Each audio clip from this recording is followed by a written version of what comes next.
For a knight to rise to the rank of master, they must first defeat the stereotype that it must be done with a sword. The legendary spear knight in the continent of Igrant immediately stopped the war of the Avalon Empire. His name is Joshua Sanders, history's greatest spear knight. In his final moments he was helpless, he was looked down upon by his former comrades. As he slowly died, the reason for their betrayal was unclear. He never had interest in the throne, he just wanted to show the greatness of the spear. Even though he was a son of a concubine, he wished to spend the rest of his life near his only friend and his master, since the civil war had ended, and to protect his empire. However, the emperor wishes to ascend to greater heights, but to achieve that he must get rid of Joshua, who's a threat to his reign. His former comrades had grown paranoid of his strength. They thanked him for all his help in the war. He falls to the ground, blood draining from his body. The emperor says he cannot bear to see his best friend last moments. They leave. Joshua screams that it's not over. Suddenly an explosive magic circle appears. He only has 5 minutes to escape. He pities himself and starts to lose all hope. At that moment a reddish aura starts emanating from his spear, known as the Grim Reaper in the battlefield Lokia. He always thought that it had a great power, but luckily it appeared at this moment. He ordered it to move. As he made contact with the spear, the magic circle exploded, dust bringing an end to the spear knight. We then see a young blue-haired boy. He thought that he had died in the explosions. He's confused by his surroundings, however looks into a bucket of water and thinks he has gotten younger, but soon realized that this was his past life. He decided that in this life things will be different. 3 men approached him, from the Angus Duchy's personal troops, the centurions Lloyd, Rolis and Gort. They ask the Proto why he's not working. Lloyd threateningly looks at him, and tells him to answer when people are talking to him. Relic reminds him that he's mute. In the Proto past life he had pretended to be mute, because if he talks he would get beaten more. Lloyd searches the surrounding for Lucia.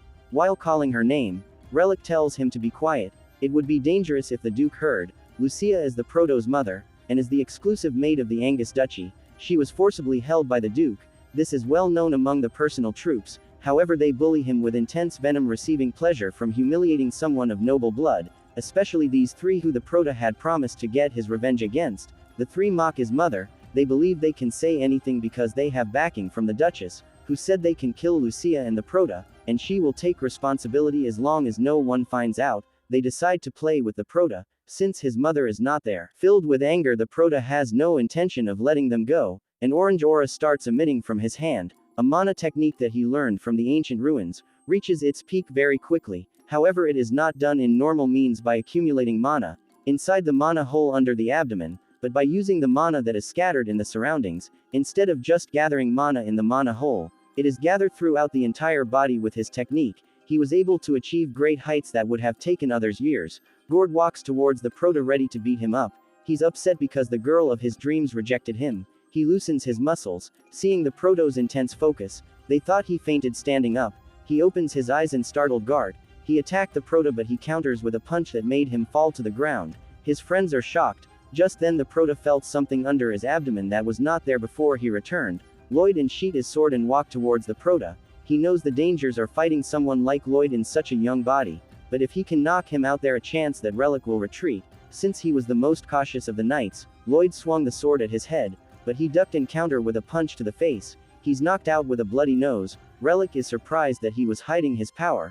The Proto's body is in pain, but he cannot show weakness in front of Relic. He tells him to pass on a message. Relic is shocked that he can talk. The Proto says anyone who disrespects him or his mother will feel his wrath. Feeling his immense pressure, he runs away. At that moment the Proto starts to lose consciousness. In the Duke's palace, 3 commoners gossip about the Proto. Rumors spread that he beat 3 knights and have been pretending to be mute. A commoner says the stories have been exaggerated. However, if it is true, there will be a change in succession. This thought is dismissed, because they believe he will never beat young Master Babel, since he started using mana at age 14 and his father, who is a master, learned mana at 16, so he's destined to surpass his father. The Proto enters the room and one of the commoners starts to stutter. The Proto admits a dangerous aura. He tells them to notify his father of his arrival. In the Duke's office, Relic informed the Duke of the Proto strength. As proof, he shows him the destruction of an orc leather armor. The only way for the armor to be damaged at this level, he must have used mana. However, in the continent's history there's never been anyone that has used mana in a fight at age 9. Even if he was a genius, only B-ranked knights can cover their entire hand in mana. So Chiffon finds this hard to believe. Rather, he believes they were scared that's the bullying of the Proto would get out and made this excuse to cover their tracks. Release tries to defend himself. Chiffon walks towards him and grabs the hilt of his sword. Release remains adamant that he's telling the truth. He starts to sweat as Chiffon unsheaths his sword. The Duke ordered him to stop. They'll find the truth once they ask the person in question. He would personally meet him for the first time. The Duke has never shown interest in him before, not even to Babel, who is seen as the Empire's greatest genius. They leave to meet the Proto in the first floor. Meanwhile, Babel meets the Proto. He asks what he's doing. The Proto doesn't notice him and stares at a portrait of the current Emperor of Avalon, Marcus Van Britten. He's filled with hatred, because it reminds him of his former friend. Babel tries to punch him, but he blocks it with one hand. Babel feels intense pressure from his grip.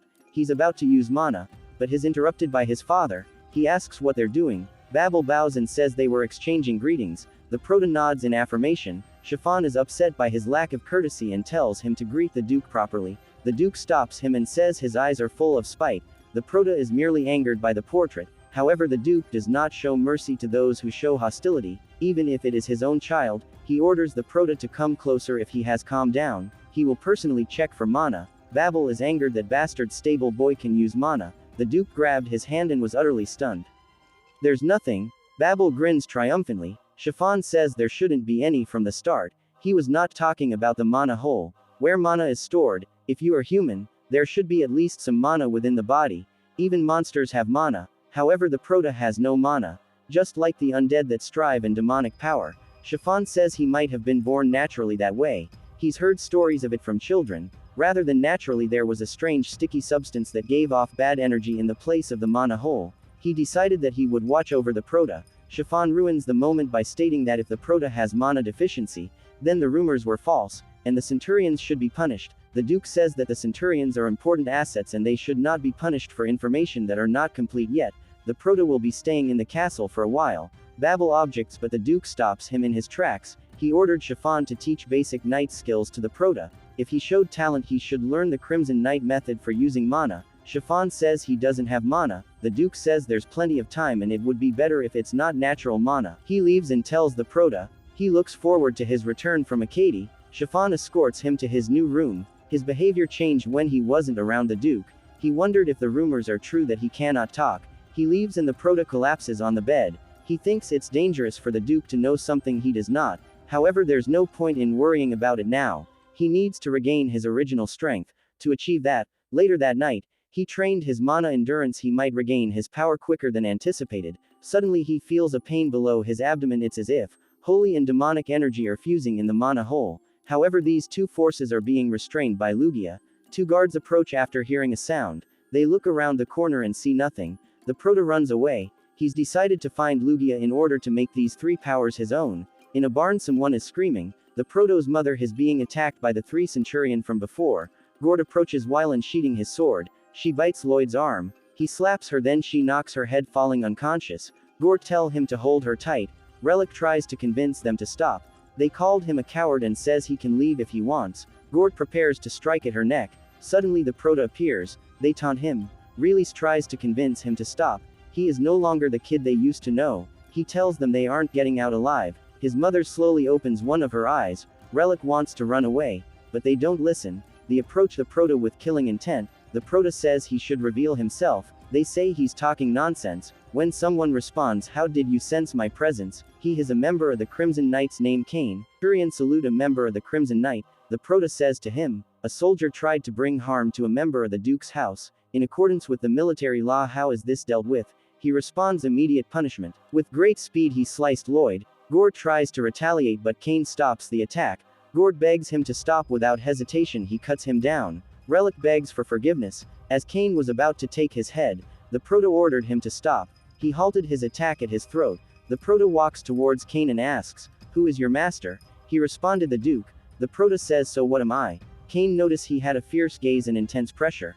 He sheathed his sword. Relic bows and thanks the Proto. The Proto told him to pass on a message. Whoever tries to hurt one of his own, he will personally cut their throat out. Relic runs away. The Proto glances at his unconscious mother. Kane says he's different from the Earl he used to know. He responds, "The illegitimate child, that was a mute that always cleaned the stables." He looks down in shame. He responds that he wants to serve the Proto for the rest of his life. When a knight turns 23 they can choose who they want to serve. The Proto thinks he's eccentric.